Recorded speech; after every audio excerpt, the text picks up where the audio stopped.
Welcome to Legacy Conversations, a channel where we preserve military memories and history.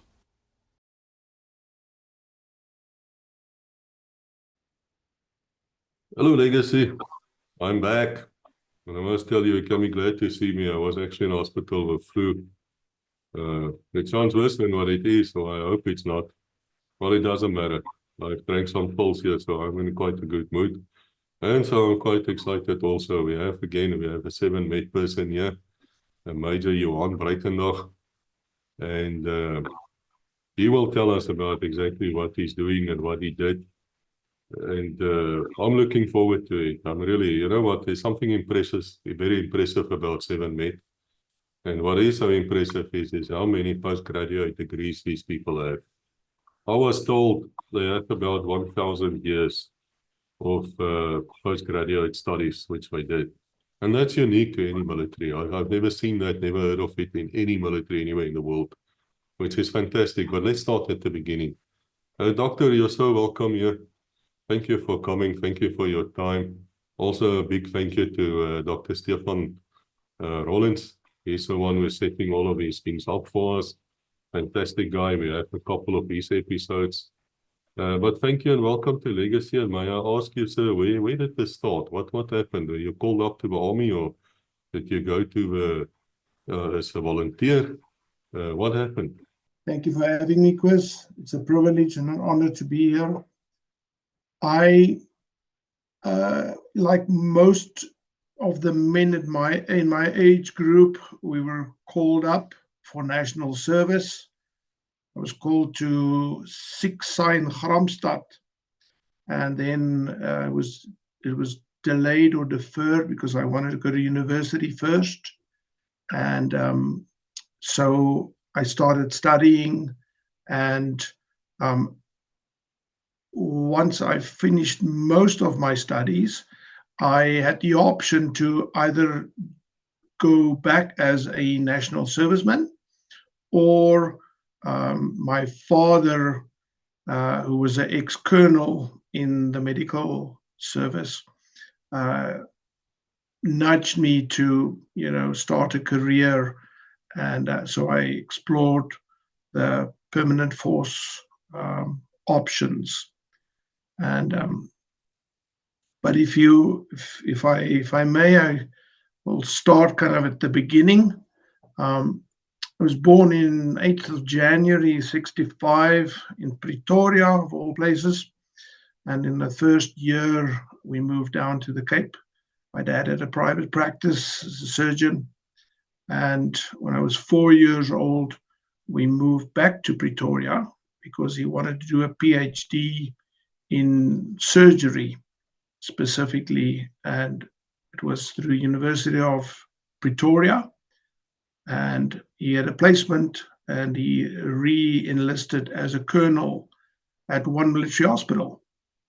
So my young formative years were spent as a military kid. So I spent a lot of time with my dad at military events and parades and stuff. And then in 1973, he finished with his PhD and accepted a professorship at the medical school at Tygerberg campus at the University of Stellenbosch. So, and since then we were in the Cape. And then finished my schooling. I matriculated at Paarl Gymnasium, and then went to University of Stellenbosch. Like I said, I was already called up by then, but it was delayed.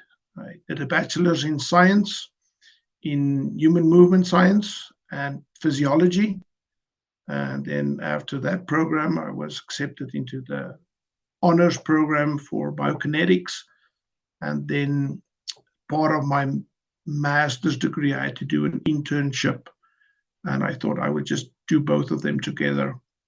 So I did my internship. 18 months of that was at the Biokinetics Center, University of Stellenbosch. And then fortunately, somebody looked well and down upon me in a nice way. And I got offered an internship and a scholarship at the Institute for Aerobics Research in Dallas, Texas, where I spent 6 months there under the tutorship of Dr. Ken Cooper, who people would know as the father of the 2.4 kilometer and the 3.2 kilometer fitness tests, world-renowned guy. And I spent time under his guidance, and also Dr. Neil Gordon, who ironically worked at one military hospital, did his PhD in physiology at One in the 80s. So did my internship, and then I registered as a biokinetician, and then it was time to join the military. And I went for an interview, and they offered me the position because I was already registered, as a captain in South African Medical Service. And one of my friends from university, he is now an orthopedic surgeon, Dr. Johan, told me that there's a unit that's made for us. He did his national service at 7 Medical Battalion. And I said, okay, I will have a look at that. I went for my interview, and I was immediately told, this is a volunteer unit, and you're here because you want to be here. And I was looking for a challenge after my university studies. And I thought, well, where can I get challenged, but also where can I contribute? And immediately, even the first day of my interview and introduction there, I could see this is a different unit. There was an aura and an ethos of professionalism and knowledge and trust, and also a little scent of testosterone and adrenaline. And I thought, this unit could fit me like a glove, but I still had to work my way in. So I joined in 1991, started with my training cycle, did the basics and first bush, second bush, and qualified as a paratrooper in October 91. And I was hardly back in Pretoria at 7 Med when I was posted to 1 Reconnaissance Regiment in Durban. So I started there about November of 91. And once you're there, you're not always in the base. Their training base was Hell's Gate at that stage. So I commuted between Durban and Hell's Gate, and I was involved in the force preparation team there. Very fortunate and privileged to be immediately in such an exclusive environment. I was a little bit raw militarily. I had my wings, but I didn't really cut my teeth yet. So with the guidance of some very senior personnel and senior officers and the old sergeant majors, and fortunately my director of ancillary health, who was a pioneer at 7 Med in biokinetics in the 80s, took me under his wing. And so I slowly honed my skill, because that was not really taught at university level. So I had to dig in and jump in the deep side. And but it was a fantastic experience. So in 92, 93, I was at 1 Recce. And in the meantime, when there was time available, I could do some of my own courses. And then in 1993, I finished my 7 Med support operator cycle. And I finally got my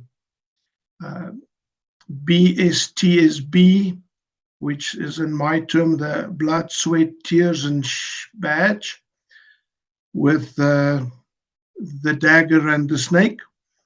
And then only I felt after that internship and schooling, I felt now I'm military and academically qualified to contribute properly and make changes from the inside. As the saying goes, it's better standing inside the tent peeing out than standing outside the tent peeing in. And so then in 94, 95, 96, Biokinetics specifically was decentralized from 7 Medical Battalion, but in theory, nothing changed because the Director Ancillary Health was still there. He coordinated stuff.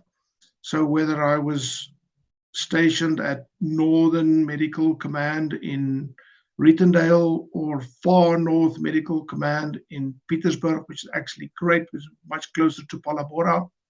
I started working with 5 reconnaissance as well then, with the Special Forces orientation courses, paratrooper preparation courses, depending on how the cycles went. Some years we did Special Forces selection first. Some years we did paratrooper selection first.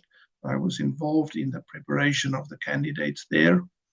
And it didn't matter because whether my office was in Littleton or in Rietendale or in Petersburg, it was irrelevant. The service was provided at the base and in the training areas and in the bush. And they didn't care where I came from, where the office was, as long as I provide the service. And I really found my niche there. And slowly but surely, I worked my way into the core group where I could actually contribute fruitfully to these gurus that were just in a different league of their own. So I was very fortunate, like I said, to have the director, who was a pioneer and a giant in the 7 Med days, but also the knowledge of the sergeant majors and at that stage the commandants and the majors that would guide and school me along the way. So I worked there until 96 as a biokinetician. Then in 97, things changed a bit because I was in such a special environment all the time, whether it was 1 Recce, 5 Recce, parachute battalion, 7 Med itself. Then I was transferred to the College of Knowledge, the military academy in Saldanha, which is a dualistic unit. It's shared by the Defense Force and University of Stellenbosch. So I went in theory back to my alma mater. However, that was the first time in about 6 years I was really out of that special forces environment, and I had to readapt to normal life. The academy is very unique, though. It's got all arms of service, and they have a coordinating officer, staff officer for each of the arms of service, major type. So there were 4 of them. And then I was thrown into the mix there with military training. So I was part biokinetician, part sports officer, part military training officer. But basically, they tried to keep me mostly out of trouble. The only good thing about the academy days were I could pick up my scuba diving again, and I continued with my jumping, my parachuting. At that stage, I was the only biokinetician in the military that was fully qualified in the 7-met support operator cycle, and also free fall qualified. So from time to time, just actually before I was transferred to the academy, my director would, so to speak, pimp me out to all these units because they got 3 for the price of 1. They got a biokinetician, they get a free faller, and they get an ops medic at the same time. So I had so much fun until I moved to the academy. Then I had to settle into normal hierarchy and normal life again. And then I realized we're different because we were so used to working in that special operations environment that when I joined a normal unit, it was, this is different. So no matter what you try and do, you're taught and trained to blend in, but as soon as you wear your uniform, the badges don't make sense because people have seen some of them, but not all on a medical tunic. And it took a bit of getting used to trying to fit into a normal unit. Anyway, the admiral there really liked me. He liked me so much that he found a special job for me. We ended up doing our famous weekly breakfast after morning parade. Once a week, I would be called to his office and we would have breakfast together, which basically it was Navy diver versus paratrooper. And I ate his crap and he had my gonads. That's how we exchanged breakfast. And then he would task me for the week to his liking.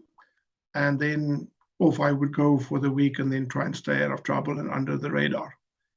However, then the time came for the academy. The academy was actually identified as a prime location for military pentathlon.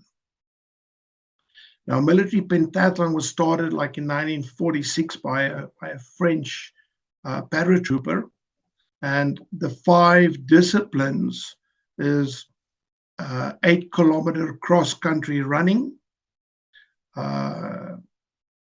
50 meters swim with 4 obstacles in the water, grenade toss at 4 different distances, and then also a shooting event. There's a rapid shoot and a one-shot fire event, and the 5th event is an obstacle course, a 20 obstacle course that was spread out over 500 meters. And the brass decided that there was one course in Tempe, in Bloemfontein, and one course in Heidelberg. And the brass decided that the academy or Saldanha would be a prime location for a course at sea level. And we had the facility in the sense that SAS Saldanha training base was there. They had an Olympic swimming pool, which could easily put some obstacles in. We had the nature reserve there, lots of room there for an 8-kilometer cross-country running course. They had a shooting range for the shooting events as well as the grenade throwing events. And there was an open field, basically a sports field that was underutilized. So that was then identified as where the obstacle course would be. So I became the project officer for the military pentathlon obstacle course. I didn't know anything about it. Read my research.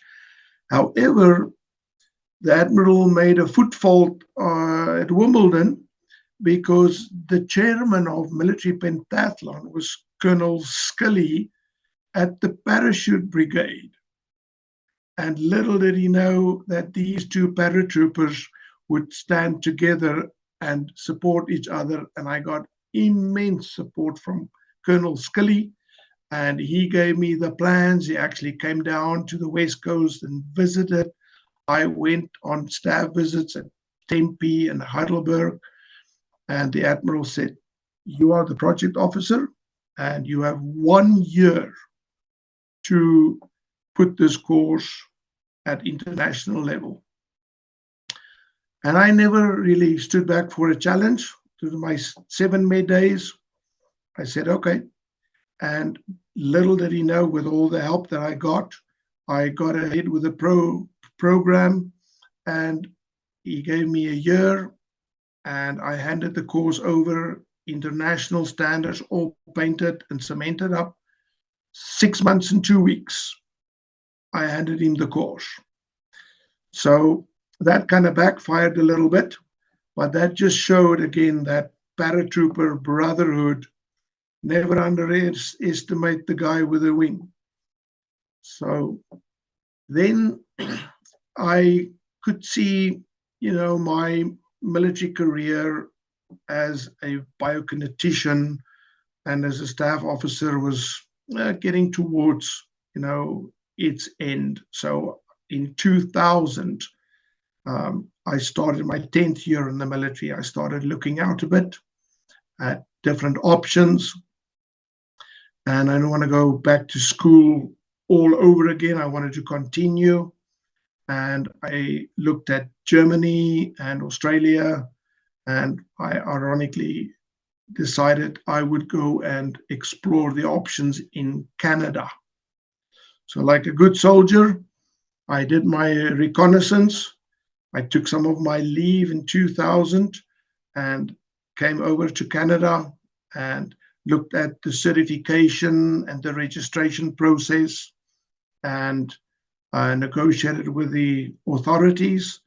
And then I decided, yeah, I have a future.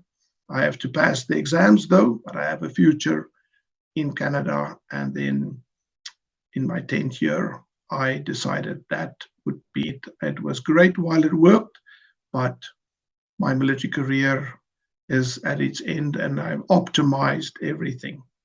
So came to Canada, and then I negotiated. Normally what happens here in biokinetics, it's called kinesiology here. Same thing, just a different name. The kine is the same as biokinetics. And normally what happens here at the end of your first degree, your bachelor's in science, you write your provincial exam, and then you do your internship, your 2-year internship, just like we do in South Africa, and then you write your national exam. So I said to the registrar, can I challenge these exams? So she said, yeah, if you pass, good. If not, you do like all the other Canadians do. So I said, okay, I'll do it. So I came back to South Africa with all the literature and all the study material. And in the day I would work at the academy, in the evenings I would study. So when I finally ended my military career, I came to Canada, and within a week of my arrival here, I wrote the provincial exam. Fortunately, I passed that. And then a month later, I challenged the national exam, and I passed that too. And that was like a 3-hour, 300-mark paper. And then the next day, once you pass your theory, the next day you go through 6 stations, half an hour a station each, and you go and have these scenarios with actors and role players, and they pretend patients, and you have to assess and treat and move on to the next station. So fortunately, I passed that, and then I became a registered kinesiologist, an exercise physiologist in Canada. I worked in a big orthopedic rehab center. That was kind of my niche. Although it was a little different, I was so used to working with extreme athletes and, triathletes, and in the special forces environment, they're like decathlon athletes, plus, just in a military environment. But I fell back onto my orthopedic rehab and worked as a kinesiologist in a rehab center. However, it seemed like most of the lower extremity injuries came my way. So I saw a lot of hips and knees and ankle and feet injuries. And having had a foot soldier history myself, and we were taught, like everybody in the special forces environment, to carry heavy things over far distances. I had my fair share of what a foot soldier can do. And then I decided I'm going to specialize in pedorthics, which is foot and ankle biomechanics.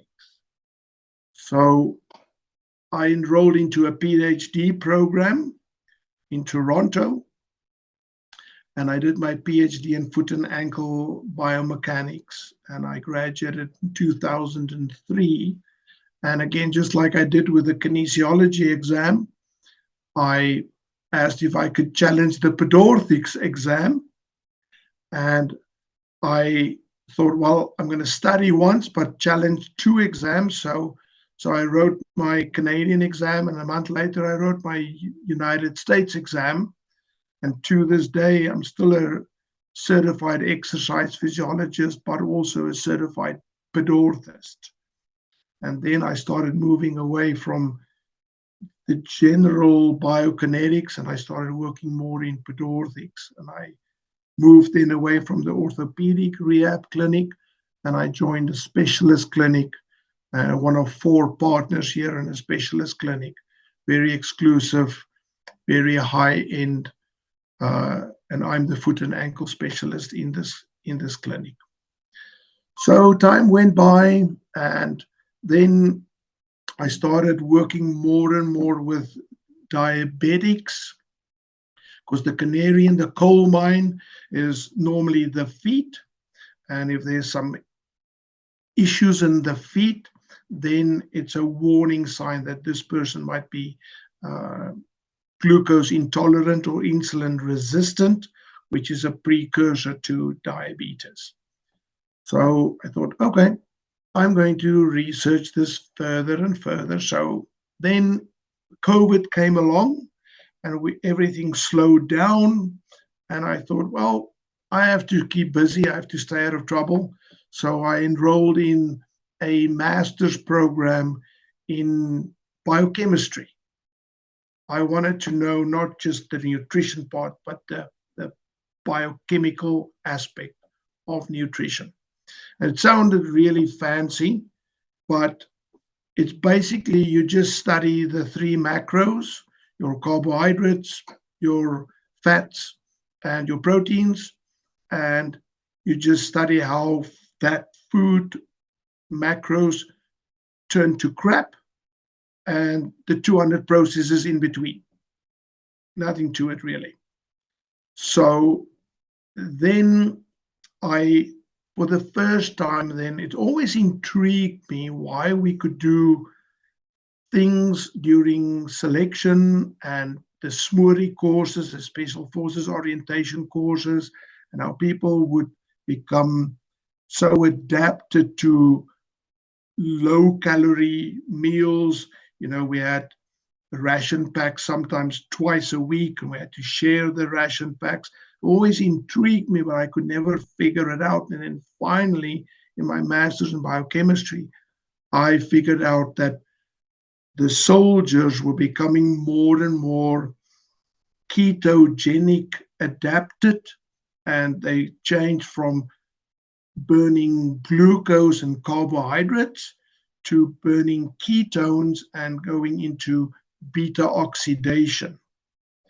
And that's why people can do, and the soldiers will hopefully understand it now, why you can go through a 3 or a 5-day selection process, which is physically and emotionally very demanding, yet you can push through and your body does not collapse, because as we trained the people and as we went through the training too, we became more and more keto adapted and beta oxidation adapted. And that's why some of these guys, the real gurus and the giants, how they can do operations for prolonged period with minimal food because they became more and more keto adapted. And a good example of that was when we did second push, just in our cycle. That was at the point in the third week, we had virtually no food. We're at that 2 ration packs per week that you share with your buddy. And we were sitting, one of the days we got a ration pack. We were sitting and my buddy, my cycle buddy, was looking at the guy next to him, and he was taking some of the milk powder and pouring it into the little plastic sleeve to make a milkshake. Now, what we didn't realize, as we became keto adapted, we became mentally sharper. We had still some flashes of idiocy, but became mentally sharper, however you compromise on fine dexterity. So he was a little shaky when he was pouring this milk powder into the sleeve, so that some of the powder landed on his crotch. So my buddy took his knife and he wanted to just steal a little bit of the milk powder off the guy's crotch. It was like with a 3-week-old coverall. And the other guy, he took his knife and he said, "You can borrow my toothbrush, you can date my girlfriend, but you do not steal the milk powder off my crotch." So that gives you an idea where we were in our ketogenesis process. We were sharp, but our patients were really running short. Anyway, so that finally then the light came on 20 plus years later, why we could do things and how the special forces operators could do things that they do because they became more and more keto adapted.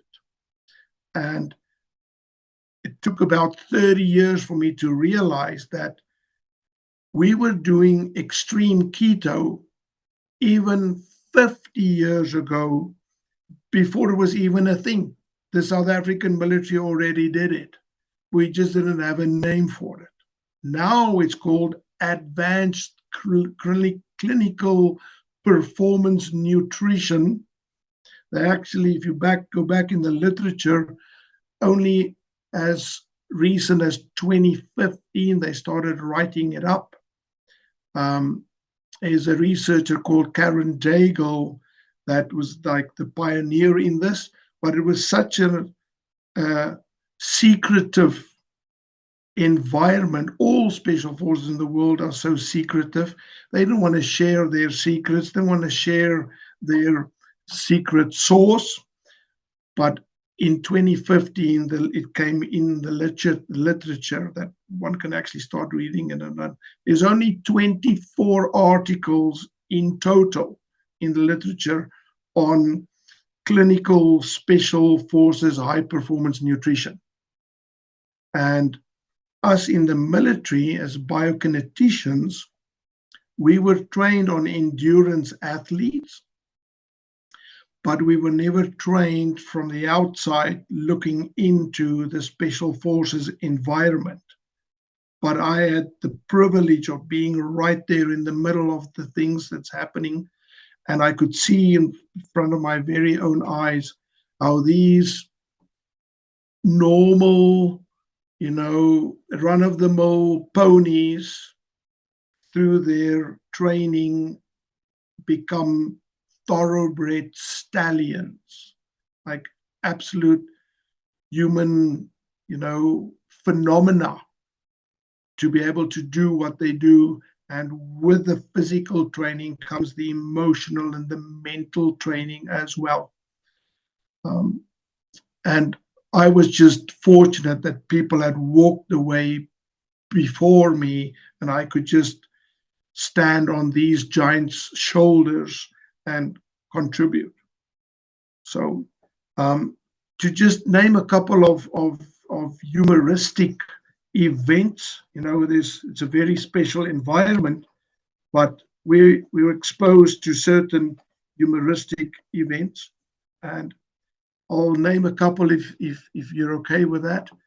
Um, one of the selection courses after the preparation phase, they decided that we were not going to have this selection in Hell's Gate in the training area. We're going to have it at the bluff on the base and down at the whaling station. So everything was done there. We did the medical pre-screening and everything. Anyway, one of the evolutions one night was that the guys had to dig a 3-foot hole, basically a half a grave, 3-foot hole, and then bury themselves in this grave with only the chin and the head sticking out above the sand. And you got to keep in mind that some of the candidates have never ever seen the sea. Just like sometimes at the parachute brigade, the first time they get into an aeroplane is the first time ever. Now they're going to jump from it. Anyway, so an hour or so later, we were doing our thing. Basically, that exercise was a dualistic approach. One is it keeps them busy, and from a biokinetics point of view, it actually gives them rest. They don't realize they're resting, but they're doing nothing. They're just sitting there in that hole filled up with sand. So after a while, we hear this voice, "Sergeant!" "Sergeant!" And we send one of the sergeants over and he said, "What's up?" I said, "Now the tide is coming in. The water is starting to flow around them." And he said, "Sergeant, the beach is getting smaller." And then we decided before these guys drown, we probably have to dig them out and then carry on with another evolution. Another interesting case was, but this time it was at Hell's Gate itself. We were doing a selection there, and we had, from there, we moved up to an undisclosed area in the north of Zululand. And as backup, because it was so rough, we could only have a helicopter as our medical evac. So chopper was there, and the third day of selection, there were 2 of the high brass coming down from Pretoria to Hell's Gate, and then we were going to pick them up at Hell's Gate and fly them to this undisclosed location. So I, as the pilot, is flying with an empty helicopter. Can I just join? And the course leader said, "Yeah, you can. You got nothing to do now. We'll let you go." So we got in, started flying back, and just before we got to the Hell's Gate airstrip, the pilot said, "Do you ever become seasick?" I said, "No, never." "Airsick?" "No, never." She said, "Well, I happen to be the Air Force air show display pilot on this specific helicopter. Can I show you the moves?" I said, "Absolutely." So we did all the moves. He went through his whole air show routine, turns and twists and almost upside down and everything sideways and everything. And as we landed, the pilot and I got out. But what the people don't understand is in an helicopter, the command pilot sits on the starboard side, and I was sitting on the port side where the normal pilot would sit. And as we got out, I got out from the pilot seat. So as we approached, they said, "You 7 medics, you fly helicopters too?" I said, "Just some of us." That created quite a chuckle among them. Another helicopter story is the Surgeon General was going to come and visit us at one recce. So they arrived there. We had tea in the morning, and then the colonel said, "You come with us." They wanted a little bit of maroon representation there at the Surgeon General's visit. So after tea in the morning, we got onto the Oryx and we flew up to Hell's Gate, and they were going to show the Surgeon General and his wife the training area, and we had a nice lunch there and went for a game drive. And just before we boarded the plane, they were just prepping it, the commander of the plane, the major, asked the Surgeon General, "Sir, do you mind if we fly with the doors open?" And the general said, "By all means, please." So the flight engineer locked the doors, made it open, locked them, and we all got in, and he made sure we're all strapped in and seatbelts are tight and everything. And so we lifted up, flew over Lake St. Lucia, went to St. Lucia itself, and all the way down. Little did they know we're going to do like 100 meters above the water level, all the way down the Natal coast, which was fantastic for the soldiers, but not so much for the Surgeon General, and definitely not his wife. Anyway, so an hour later, we had a aerial tour of Durban. We came up the bluff, we landed on the soccer field there, and we were all just pumped and excited. We all got out of the helicopter, and as the Surgeon General's wife got out and she looked at herself in the reflection of the cockpit of the glass, and her hair was like helicopter hair, all she could do is look at the general and say, "Ach nee, papa man." We had quite a chuckle there. Another story in Hell's Gate is during one of the Special Forces orientation courses, I wanted to spice things up a bit. So these guys are isolated. So I thought, okay, let's have a beach party. So I asked Pep, who was the base sergeant major, and I said, "Can we use some of your resources? And we want to go to Cape Vidal for the day." And he, for some other reason, he liked me. To this day, I don't know why. And he said, "Kapteinkie, if something goes wrong, I'm going to slit your throat." Like, yes, Sergeant Major. So we arranged it. The next day, we loaded all our precious training equipment, reed, marbles, tires, and poles into the Samels, and we went to Cape Vidal. So we did a bit of a PT session there in the morning, and then we had a really nice barbecue, a nice braai for the boys, and then we had to do another afternoon session because that was the purpose. We're doing our physical training is paramount. So in the afternoon, we did a PT session, and then it came to bucky push. So guys rotated. Some of them had poles, some of them had tires, some of them pushed the bucky, and we rotated like that. And as we came over one of the dunes, on the other side, there was an old guy and his wife, and she looked at me and said, "Boetie, what's happening here?" And I said to her, all I could think of at that point is, "Tannie, our defense budget was cut. Now we have to push our own vehicles. We don't have money for diesel or petrol."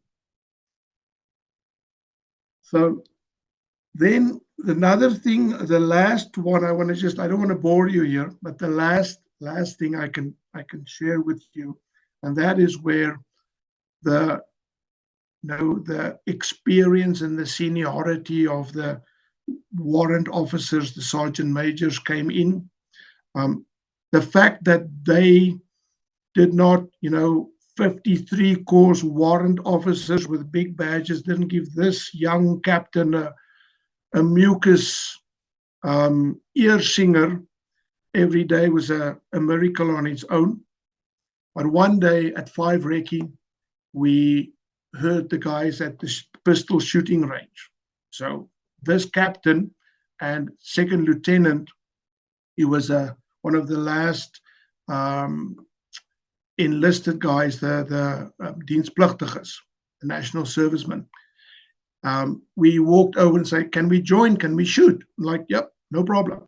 So we were there at the shooting range, shooting our pistols, and then it was at the end of the day, so they packed up their stuff and they started leaving. And the two of us, two medics on a special forces pistol range, were left. So we kept on shooting. And then after a while, there was this bucky that pulled up on the reach. And I looked up and like this legend with his big red badge had his arm outside the window. And Kilo Mike asked me, Captain, what are you doing? And RSM, we're shooting. Like, yes, I can see that. Where's the range officer? Not here. Like, are you a range officer? Nope. I said, let me make a suggestion. Now, this shows the maturity and the experience of the RSM. And as he was talking, I looked, like next to him is this big guy with his steel blue eyes and this walrus mustache and a big black badge. Little did I realize that was Oom Pep doing a staff visit, sitting right next to Oom Koos. So Oom Koos said to me, let me make a suggestion. Why don't you pack up your stuff now and come and join us for a beer at the swimming pool? And I said, yes, RSM, we're packing up as we speak. And you know what? We arrived at the swimming pool. These two rookie medic officers, and they embraced us, and it was never talked about again. So that tells us that we are accepted in this community, in this environment. So lastly, sometimes people ask me, so what did you leave behind in the military? Like, do you have a legacy? Like, I thought about it a bit. And, you know, when I was in Petersburg at Northern Medical Command, the times when I didn't do anything, when I was not posted out to 5 Recce or the battalion or 1, I felt there was a need for a proper training center. So I asked the colonel, who happened to also be the previous director, if we can allocate a training center. So fortunately, with a lot of help, a lot of resources that I don't even want to know where it came from, I could leave. When I finished my time in Petersburg, I could leave the Northern Medical Command with a fully equipped Biokinetics center. So that's one thing. We even made it into the newspapers. So that's one thing. Whether it's there today or not, I don't know, but at least I could leave something there. The other thing would be maybe that military pentathlon course at the academy. Maybe I can say, well, at least I left that. But the most important thing for me is whenever I see a guy kind of our age with a military wing or a big operator's badge, I could say, you know, maybe I played a minute role in the training or the preparation of this guy. And I helped with the metamorphosis from pony to thoroughbred stallion. And how they developed after that, it's all their thing. But at one of the SASFA meetings, the best compliment I could ever get, a couple of operators, when looking now 30 years and 30 kilograms later, they walk up to me and say, Doc, I didn't like you in training. I didn't like what you were doing in training. But if it wasn't for you, I would not have been physically able and physically fit to do the selection and to finish my cycle. And thanks to you, I'm an operator today. And I would just say, you know what? If I can contribute 1% to your career, 1% to your success, I've done my job.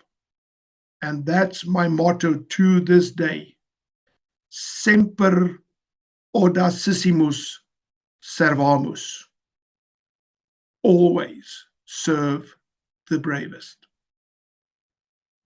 Well, I have to say, this is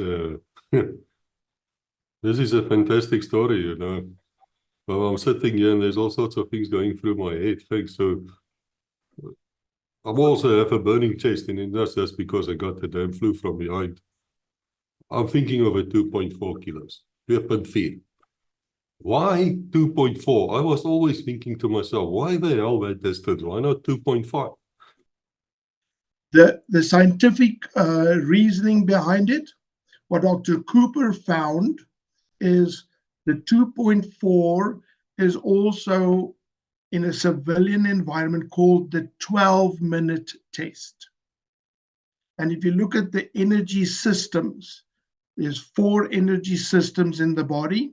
One is your creatine phosphate system that takes you from 0 to 10 seconds. That's your fight or flight, your immediate reaction. That's that energy system. Then there's another energy system, anaerobic glycolysis, that takes you from 10 seconds to 2 minutes. That's why today they even say that, the 400 meter or even the 800 meters at international level is a sprint, because that's what you need. All right. And then that's anaerobic glycolysis. And then from 2 minutes to 12 minutes, you get aerobic phosphorylation. And that is when the ATP systems start needing oxygen. And at the 12-minute mark, you switch energy systems from that aerobic system to beta oxidation. So he designed it so at the threshold, at that 12-minute mark, just before you switch to a new energy system, that's when the test stops. And then they did the field test and say, well, how far can you run? So there's 2 ways of doing a 2.4. One is you run for 12 minutes and see how far you run, or you do a 2.4 and you time your run. So that's where the critical 12 minutes comes in. And then that happens to be just a mile and a half. And then they extended a bit to the 3.2, what we did at 7 Medical Battalion as well. So we added a bit more time. So we go to 18 minutes, but that's with kit. And that's the 2-mile run, is the 3.2 kilometers. But it's about that energy system from anaerobic to aerobic, and from aerobic to beta oxidation. That's the 12-minute mark. Now, is it possible that you can find a fellow who's physically normal, as he should be at the age of 18, 19, but for some reason he just can't run? He can walk perhaps, but he's not coordinated or something, or his bone structure is too heavy or whatever. Such a thing possible? In theory, yes. But fortunately, in my military career, I worked with the elite athletes, and we never had those. Those guys were separated, or they just didn't want to be in one of those units.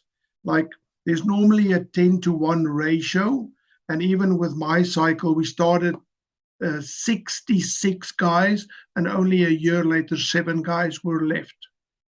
So in theory, if you get your teenager that drinks pop all day and sits on the internet with his Facebook, he might be in that category, but the guys that joined 7 Medical Battalion or the Special Forces or the parachute environment, we never got that.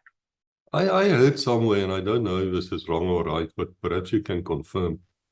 But I've heard somewhere that the medical service did some experiments, and they came to the conclusion that when power windows came in for a car, these electric windows, just that mere act of the old days of slinging it up and down made a difference in how these national servicemen could do push-ups or pull themselves up. Any truth in that? In theory, you can probably draw a connecting line, but I think it's not just the action of the window. I think it is those people are also in general more active in other aspects of their life too. But pushing a button to get a window up or down surely doesn't help your activity level at all. Yeah, it was General McGill Alexander, the paratrooper general, who said that he got accused. And he was very angry about it. He had reason to be angry. In the middle 90s or somebody wrote an article and say that McGill that is, said that white troops cannot make a paratrooper course anymore, but black guys can do it because they physical, they take a bicycle to school, they run where they want to be. So I want to talk about lifestyle. Do you think that the lifestyle which the youth have today, with the internet games and sitting on their asses, I think we were a bit more active. We were running, and definitely our parents. I mean, I don't think my dad had a car until he was 25 years old. Had to take a bicycle to court and back. That's what he was doing. Do you think that plays a major role? Absolutely. I remember when I was a kid, my parents knew if they were looking for me, I'll be kicking the soccer ball or the rugby ball or playing cricket on the sports field. And I got into trouble for coming home late for supper just because I was playing. And fortunately, we didn't even have television at that time. When it did come in, we had these programs 2 hours a week. So there was no candy in front of my nose, just like, oh, there's some screen time. I mean, it was, to me, can I have another cricket ball, or can I have a new rugby ball, or how can I play with my friends, versus today, unfortunately, it's just so easier to have screen time and tablets and iPads, and they never communicate in person anymore either. They lose that interpersonal actions as well, and a lot of it, if you look at children development, come with play. If you play with each other, if you do sports or hobbies together, by default you're more active, but personality-wise and emotionally you develop a lot better too, because you have to. The screen doesn't talk back, but your neighbor does. So there's definitely a shift, and I'm just glad that we grew up in our time era that did not have all these complications of electronics. Yeah, that's true. Well, I was also thinking, we at Legacy we speak to a lot of people, and I'm grateful to all of you listening here, guys. If you have a story, or you even don't think you have a story, man, come and tell us. Don't just get hold of me. Don't let the legacy die with you. But I'm thinking now that of air crew, there were a few of them telling me they would do the survival course, and special forces would normally be in charge, and if they get caught for whatever reason there, they would throw condensed milk on them and roll them across a mueshoop so that they can understand life, things like that.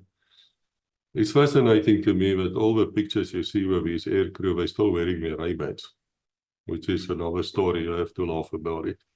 And the But big point watches. Yes, and the big watches. I mean, and they have these pockets full of things. Yeah, my late wife was an aviator, and I can see her frowning here across the screen at me, shaking her head. But man, it wouldn't take long to put those shades on, I can tell you. It just could live with it. But ration packs are designed to be high energy food, I suppose, if I can put it like that. And now you come to a course like this, the survival course, and your rations are sort of mixed. They were telling me they would get like a tin of food without a label on. So unless it looks like a block of bully beef, you wouldn't know what it is until you open it. My question to you is that not an unfair test? In the sense that he might have had other food available if he's actually in a shot down position or on the run. And now you're giving him this food, and the guy next to him gets perhaps better food because he just got the right tin. There's a little bit of an imbalance here for me, if I can explain myself correctly. Do you think it's unfair, or is it like, man, deal with it? Yeah, to a certain extent. I mean, you can only prepare somebody in a safe environment for what is coming. If you look at the operators, they did extensive, expeditions and behind enemy lines and had to walk back. They could only eat whatever they could lay their hands on, and they didn't even know whether it was safe or not. So you can only in a training environment go so far. But if I have any regret of my own career, is I only developed like this research bug later on. It's like I let go so many research opportunities in the military that if I could go back now as a young captain with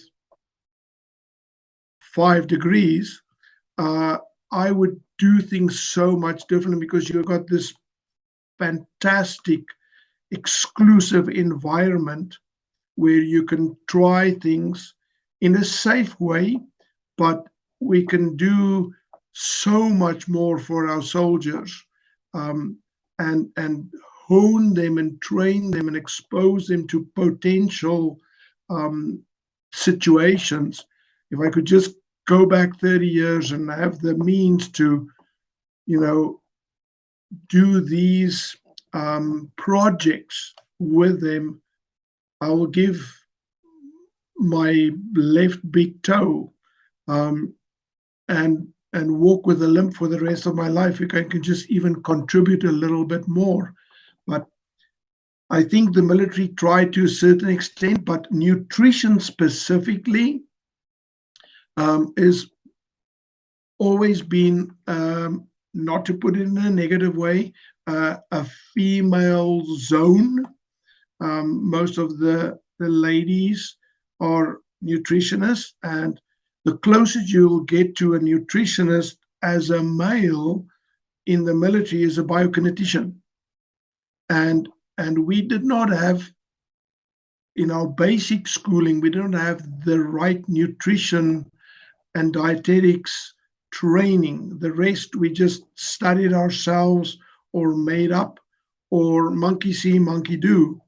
But if I can ever be back in that situation with the knowledge of, a master's in biochemistry, I would approach the big wigs and the brass so much differently and say, please, can we do more for these guys?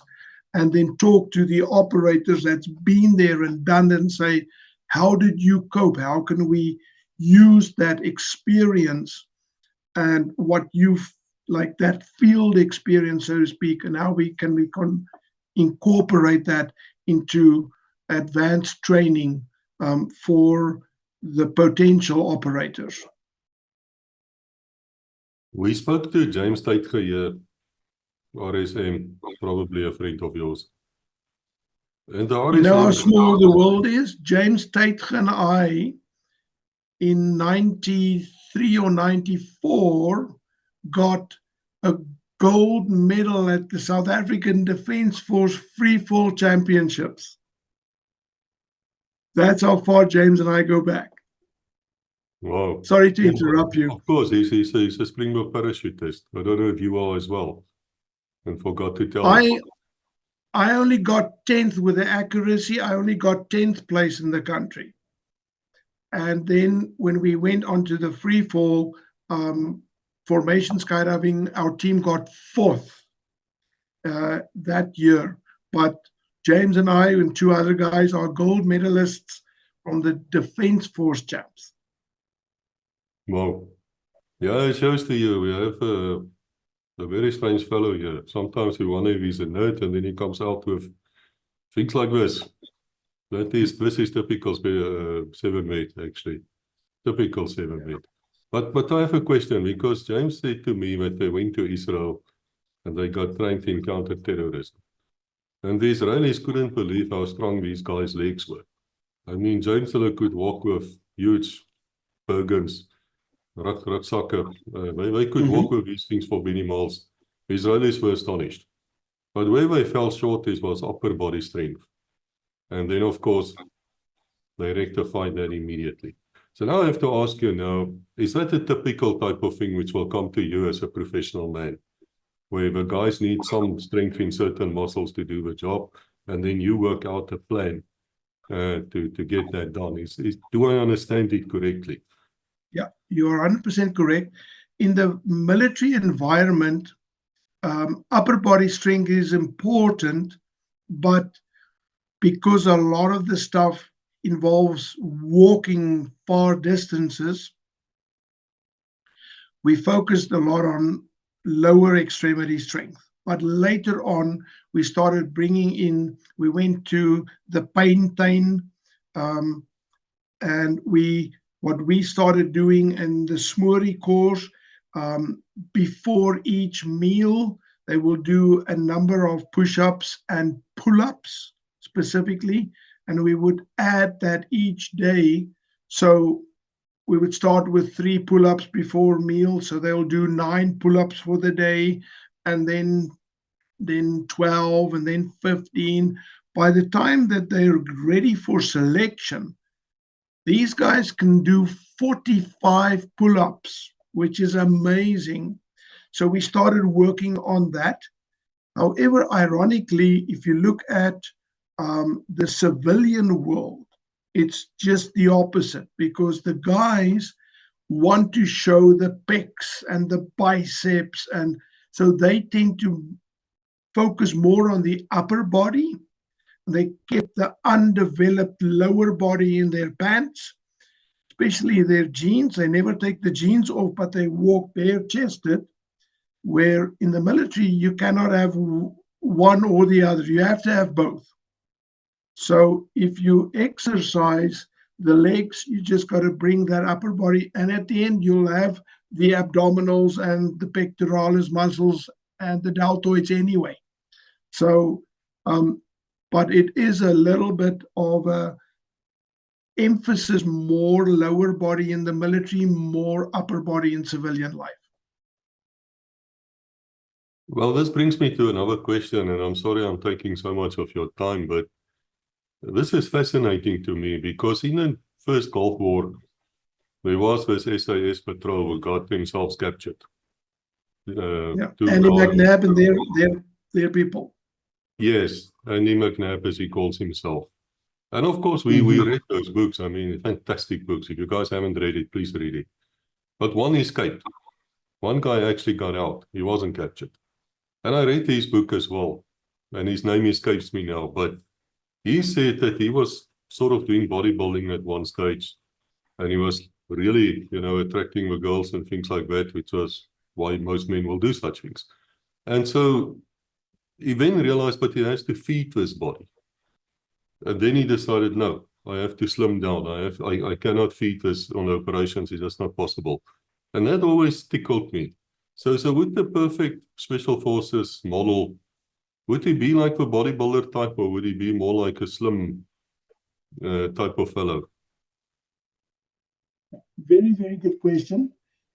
If you start carrying too much body weight in muscle mass, it becomes a burden as well.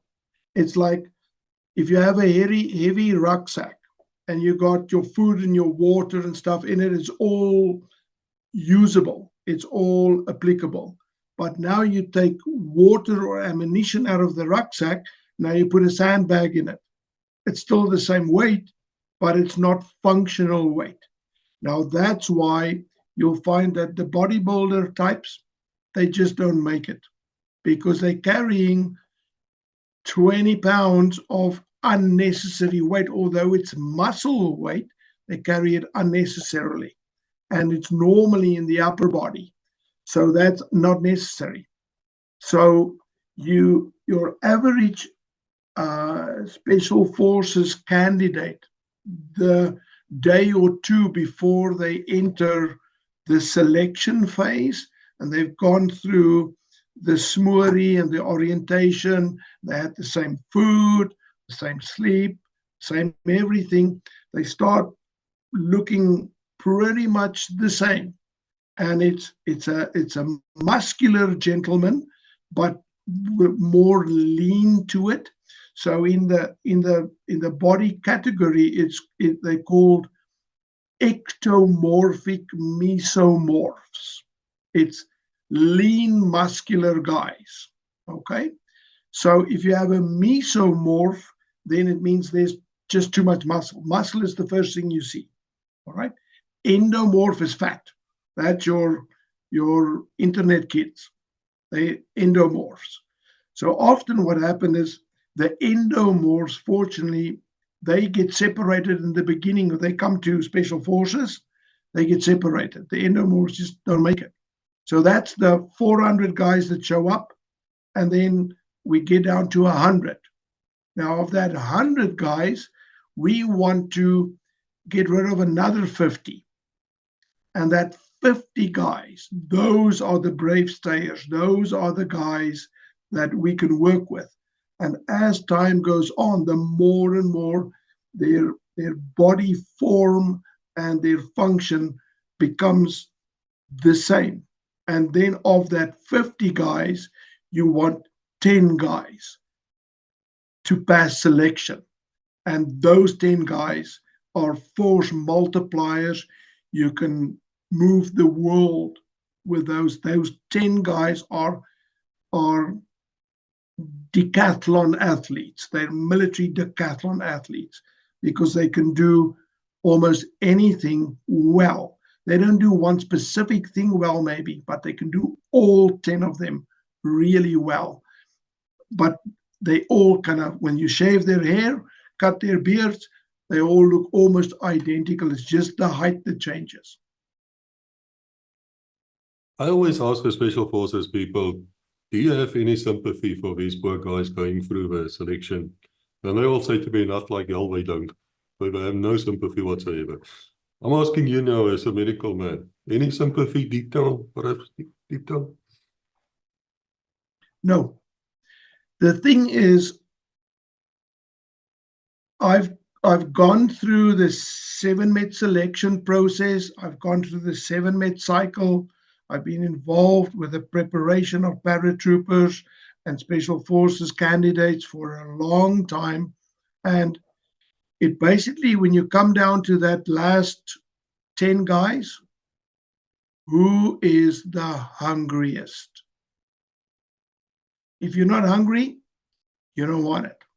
When I did my training, I joined as a captain with a master's degree, blah, blah, blah. I was the only officer on course, and my buddy was at that stage 7 years older. He had been in the military, went out and came back, so we were paired together, and he had a family. He had a wife and 2 kids. And he said, I'm doing this once. And I said the same. I'm not doing this again. I will grind my teeth. I will taste my own blood. I am not doing this again. And the 2 of us were so hungry to pass and to finish. We were basically, as long as we could see each other or hear each other, we were unstoppable, because we had this weird, almost like a Siamese twin type that was separated. We had this communication that the first thing they should have done is just separate the 2 of us. But if I could hear him cough somewhere, or he could see me, we were unstoppable. So going through that myself at an intermediate level, not at the highest level as the Special Forces operator, I had a really good taste of what it feels like. And I also know from the physiology, you can take the guy a lot further than he thinks. We've had guys that would pass out during selection, who would add an IV line, break a stick, put the IV bag, put it in his rucksack, and he would walk with the IV bag because he's hungry. Nothing is going to get him off course except death. So, do I have any sympathy for those quitters? No. But I've also heard that there's sometimes a bit of an ugly scene when these guys give up, and I don't blame them for doing it, really. I think you have a genes or you don't, and you have a hunger in you don't. But is it sometimes that a guy might burst out in tears, he just, you see such things? Yeah. The thing is that the physical strain, the lack of sleep, the lack of food, he's now in an emotional space where he's never been. And his body is in a physical space that he had a bit of time to get used to, but now he's in an emotional space that he just cannot cope. And he is his worst enemy himself, not the instructors, because at Special Forces selection, most of the selections is a quiet selection. They're known as quiet professionals. We didn't yell and scream at people. I think what made my candidates the most upset is that I never swore at them. I never yelled at them. I tell them the task and blow the whistle. I was just the monkey behind the whistle. I didn't get personal because now I give them a reason to take it on me. No. That internal locus of control needs to sit with them. I didn't give them an opportunity to be embarrassed or to feel aggressive towards me or the instructors. If you want to feel embarrassed or aggressive, internalize that. But I think it's that emotional no man's land where they've never been that now they just can't cope with it. I heard somewhere that medical services would put these recruits, the Special Forces recruits, on a bicycle or something, and then they check how much air they can breathe in. And then they can see their white blood cells or something, and then they can realize how far this guy can run. Any truth in that, Major? Yeah, there is a test. It's called the VO2 max test, the maximum volume of oxygen, and you can do it on a treadmill with a bruised protocol or a bulky protocol that you actually run at an incline that goes up and up and up until you exhaust it, until the point of exhaustion. Pardon me. Or you can do a bicycle test on a Monarch exercise bike. And that's in a clinical laboratory environment, a hospital environment, where you can pre-test somebody and say, okay, he's got the potential, all right? And a person normally, a male's got a VO2 max of 42 milliliters per kilogram body mass. Now, if you want to become a special forces guy, now you need 50 plus, even 60. So I can predetermine, instead of wasting the government's money and time, I can predetermine in 30 minutes if this guy has got the capacity. If he tests at 31, he needs to go to the drawing board and make a decision or train extensively. Or the guy who's maybe unfit but's got a VO2 of 56, I can work with him. I can tone him down. I can get the beast out of him. It's already there. We just got to unlock the beast. We just got to change that show pony to thoroughbred stallion. But it's in his blood already, literally. Do people burn food calories at the same rate, at the same exercise? So if a guy is much bigger, he needs more food. He can't In theory, sustain yes. himself on the same level of ration pack. No. It's called the basic metabolism, basic metabolic speed, the BMS. And basically, it's worked out in per kilogram body mass. So if I'm 87 kilograms and another person is 97 kilograms, now in theory, that guy's BMS is going to be 10 percentage points more than mine. So that's why you find then the bigger guys that carry the extra, even muscular weight, they go to like the end part of metabolism past beta oxidation. Now comes gluconeogenesis. Gluconeogenesis means it creates new glucose as energy, but it comes mostly from protein. Now the guys start eating themselves up. And that's also the guy that escaped. He said what helped him a little bit in the beginning of that Andy McNabb group is he had a little bit of extra musculature, but he could tap from that in a survival situation. That helped him, that he had a bit of extra muscle mass because the body started eating itself. If you're truly skinny and you got, say, a fat percentage of 5% and muscle mass of 40%, there's not a lot to work with. If you got 10% of fat mass, there's already a little bit there, and 50% muscle mass, now you got more resources to work with. But you got to feed the engine, you got to feed the fire. So a bigger guy, that fire burns hotter. So if you do an isocaloric meal plan for, say, 10 candidates, the skinny dude is going to feel like, I can't eat enough, or I can't eat at all. And the big dude's like, there's just not enough calories in this ration pack. I'm running short. Now he's running, say, 10% short every day. Now his body going to start compensating. The skinny dude, you're overfeeding him with calories. Now he's actually going to start depositing fat because he's got spare. So the one guy deposits fat, the other guy's burning muscle just to stay alive. And the problem with gluconeogenesis, if you start burning protein, it yields very few ATP, adenosine triphosphate molecules, and it's got a thermogenic effect. So it releases heat. So that steak that you burn takes energy. 45% of the energy it takes just in digesting it.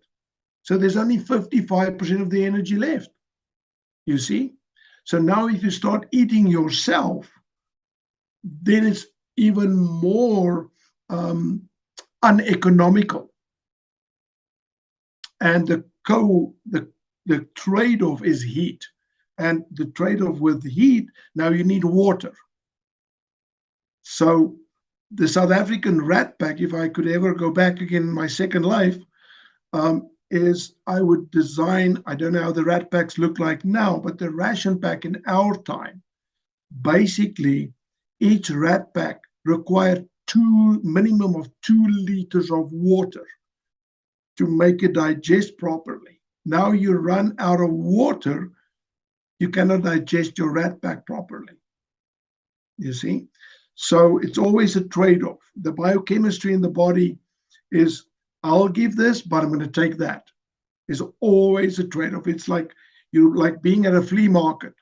You're bartering. You're always trading something. The body will give something up, but it's going to take something at the end. But the heavier guy, he needs more coals on the fire than the skinny dude. Yeah, we saw that in history. I remind myself while you were talking with Shackleton, that explorer in the Arctic or somewhere, when they were trying to get help or assistance after their ship sank or whatever, we had one massively big guy there, and he was quite strong, but he went first. I think he actually committed suicide. He just walked out of a tent and made sure of it. And I think this comes back to the rations. They were cutting it equally. And of course, his body started eating itself. But now I have to ask you a very hard question here. The second last one. Is it possible for a female soldier to do the selection? Is it physically possible for her to succeed? The short answer, no. The long answer is if the standards are lowered or changed, then yes. But if we want to keep the high standard, like the colonel, the commander of 44 Parachute Battalion, they asked him once at the obstacle course, said, can a female go through the obstacle course? Can she pass? And his answer was, the wall, the very first obstacle in the obstacle course at the battalion is the 2-meter wall. Now they made it the wall, but there's a platform. Then from there you grab the rope and you swing over to the next obstacle. But the wall, he said, the wall is so high. Not lower, not higher, it's so high. Whoever comes through the first obstacle can start the obstacle course. Nobody helps you onto the wall. Now, if you look at even the military pentathlon we were speaking about, it was for paratroopers only. Then they realized there's not enough people to make a competition. Then they took the parachuting out and they added these other things. And now it is also female friendly. But what did they do? Now they changed the times and the distances. So females don't have to run 8-kilometer cross country, they run 4. I mean, that's not right. All right. Some of the obstacles in the pentathlon course, in the obstacle course, they don't have to do because it's not female standards. There's also a 2-meter wall from the olden days, but they don't have to do that. So if they have the same selection, if somebody can carry what I carry and do what I do and lift what I lift, by all means, I'll share my badge. If she cannot, sorry. Yeah, I know it's harsh. But it's the truth. I mean, they don't have the same body as a man. End of story. I don't need to be a doctor to say that. This little miniature badge right here, I wear it with pride, okay? Because I know everybody who has this badge, I can trust. And they went through the same standards as I did. I trust them on the ground. I trust him to be my 6. I trust him in the aeroplane. I trust him underwater. I can trust him. And it was earned, and that's a major difference here. Now, I often worry about our veterans, including myself, because I do think we're a bit lazy, so we don't exercise as much as we should. And sometimes when you look at the banner, they're quite big. They're big these days. Do you have any advice? And this is not medical, guys. We're not giving you medical advice, nothing. Usual disclaimers here. But is it a good thing just to start walking? Just do anything, just move your ass. Is that a good advice? That is very good advice. However, coming from, a operational or a combat biokinetician, if I can call myself one, because I never worked in the hospital, that was boring. You will never exercise yourself skinny, but the exercise creates discipline and routine. If I go on a 5-kilometer walk, all right, in that 5 kilometers, I'm going to burn about 500 calories, right? 100 calories per kilometer, all right? Now, if I look at it in fat burning, I burnt about 30 grams of fat. That's nothing really. But if I walked 5 kilometers, I'm not going to come home and stuff my face. I say, oh, for that hour I put in, I'm not going to undo my hard work. So it starts with an exercise program and the routine and the discipline. But it's, in my time, we were 10% nutrition, 90% exercise. That's why we got so little nutrition training. These days, it's the opposite. It's 90% nutrition, 10% training or exercise. You don't want to take that away, because then you take your routine and your self-discipline away. If you can discipline yourself to go walk, then you can discipline yourself not to grab something from the fridge. Or you do what I do, I just remove all the temptations from my fridge, so it's not there. But most of the guys, unfortunately, the only muscle that they really exercise is the biceps muscle, to bring that, but also to bring the food to their mouths. Nothing wrong with this muscle. So if they just can cut on not just the calories, but the carbohydrates, that's killing us, the carbohydrates, and move more towards, some people are not carnivore. They say, no, we don't eat meat. That's okay too. But myself, I want a fistful of protein on my plate, whether it's salmon or lamb or steak or chicken. And then I've got about 2/3 of the plate that I can fill with greens, whether it's salad or cruciferous greens like broccoli or Brussels sprouts or spinach. No bread, no pasta, no potato, no skim milk. That's killing people. People skim milk because it's low in fat. No. Unfortunately, I'm lactose intolerant, so I can't drink milk. But my body can tolerate 36% whipping cream.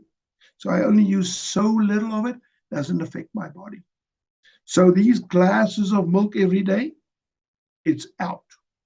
The other thing is people substitute, when they drink a drink, they substitute their Coke or the Pepsi for a Diet Coke or a Diet Pepsi. It's not good for you, because the artificial sweetener kills the gut bacteria. And especially in the descending colon, where the last minerals and vitamins are being absorbed, it kills the gut bacteria. It's like Roundup for the gut bacteria. So now you don't get proper absorption, and you don't get proper digestion. So if you want to drink your whiskey, I'm not saying anybody should stop drinking whiskey. Put a bit of soda water with it, or just normal water, and a bit of ice. Stop drinking the Coca-Colas, the Pepsi-Colas, the ginger ales, all of those. It's empty calories. Don't do it. Okay, this brings me to the last question here, and it's actually an important one. There are people who say that there's no such thing as no gain without pain or something like that when you exercise. Is that strictly speaking true, sir? Do you have to, exercise until you throw up? I mean, is that really beneficial?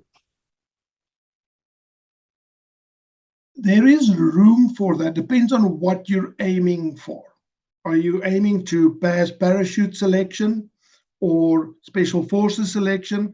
You have to push yourself past your normal limit, because if you're ever only gonna stop at the edge, you will never expand, you will never grow, you will never grow physically or emotionally or mentally. You've got to put yourself in that gray zone. But on a regular basis, you don't have to exercise until you fall off the bike. All right? There's a fine line between hurt and harm. So I want to exercise when my muscles hurt a little bit, but I don't want to cause microscopic disaster among them. I don't want to tear all the fibers. And now I got a 3-day or a 3-week recovery period, and then I can continue. But that delayed onset of muscle soreness, the next day soreness, it's not a bad thing. But if it's still there the 3rd day, you might have pushed it a bit too far. But emotionally, you will never develop if you don't push the boundaries little by little. And that's how you grow. And that's also what we try to do during the smoothies and the parachute selection courses. We push them a little further, a little further, a little further, further. So by the time 6 weeks later, 2 months later, they've pushed the envelope so much that if they go back to their initial testing, like, was I really that bad? Was I really that slow? But over time, we didn't try and reach the goal at week 7 when we would have reached it at week 12. There's a plan. And in biokinetics, it's that fine line. How much do you exercise? How much rest do you give? And when do you exercise again? If you exercise or train so hard that you need more recovery time than exercise time, something is wrong with that mantra. You've got to put rest in, is very important, but your rest should not overlap or overshadow your training. But there should be definite periods of rest. But if you push yourself a little bit at a time, then that 24-hour rest is sufficient. I just want to say that we're very fortunate to be in this situation. I worked hard for some of it, but I don't want to appear like a know-it-all smart aleck. I've just been blessed with education and knowledge, and all I try to do is make the world a better and a healthier place. And that was my mantra and my motto at 7th Medical Battalion. And I just wish to thank Legacy again for the opportunity to share and maybe have some light on what we've done behind the scenes. And it was a privilege to serve. And like I said, semper audacissimus servamus. Well, Legacy, we've come to the end of this episode, and I would really be grateful. I actually asked the Major Doctor to come back because there's a lot of questions still which I have to ask. I always thought to myself, there was some method, scientific method of thing behind all the push-ups and running and 2.4 and this and that. And I never really realized how deep that science actually went. And if you think about it, I remember one of my instructors always said to me, yeah, stop complaining, it's you who's getting the muscles here. And I thought, well, yeah, that's true, but I'm the one doing the push-ups and doing whatever else, But now I can actually see these people were trying to assist. They're trying to prepare you for something. And there's deep gratefulness now inside me towards the people behind the scenes, the 7 Meg people. I'm not even going to try and say Biokinetics in English. I can't say that word. But you know what I mean, and I think we've opened the entire world here. So if you have questions, please leave it below, and perhaps we can answer it a bit later. See how all of these things just, got together. And once again, may I say to all of you guys, if you have a story, even if you don't, come and talk to us. Let your legacy live on. We don't know what's going to happen tomorrow. We don't even know what's going to happen 10 minutes from now. So contact us, get hold of us, let us get your stories out there. We have nothing to be ashamed of. In fact, we were fantastic. And at this note, I'll say to all of you, until we meet again, God bless. And once again, thank you, Johan. We appreciate your time. Thank you for watching. Please like, subscribe, and ring the bell to receive notifications.